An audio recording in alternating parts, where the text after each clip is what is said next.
এত মাঠে শক্তি নাই, সারাদিন আন্দোলন করবো, বাসায় যায়া ওরা দাওয়াতও দিয়ে আসবো, তবে ওর বাসা মনে খাওয়া যাবে না, কারণ এগুলো দুর্নীতির টাকা। আমরা একটা কর্মসূচি চালু করতেছি, 3টা কর্মসূচি। আমরা বিভিন্ন জায়গায় আমাদের ঢাকা আসনে আমরা ইফতার করব, 30 দিন 30 মসজিদে তারাবি করব, জনগণের সাথে যাব, যারা আমাকে ভোট দিয়েছে তাদের বাসায় দাওয়াত খাবো, আর যারা চাঁদাবাজ সন্ত্রাস দুর্নীতি করেছে তাদের বাসায় হেদায়েতের দাওয়াত নিয়ে যাব, যে ভাই এগুলা ছেড়ে দাও।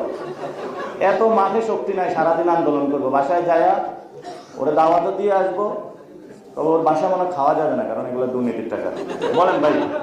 না, ইসি যেটা জানিয়েছে তারা একটা ট্রাইব্যুনাল করবো। বাংলাদেশে দেখেন ইলেকশন সিস্টেমটা এমন, অর্থাৎ ভোট চুরি হয়ে যাচ্ছে, রিগিং হচ্ছে, কেন্দ্র দখল হচ্ছে, ওই সময় এবং পরবর্তীতে ট্রাইব্যুনাল গঠন পর্যন্ত মাঝখানে তারা স্পেস রাখে না, যেখানে সংক্ষুব্ধ যারা এবং যাদেরকে ইঞ্জিনিয়ারিং করে হারানো হয়েছে, ভোট চুরি করা হয়েছে, তাদের কোথায় যাওয়ার জায়গাটা তারা রাখে নাই।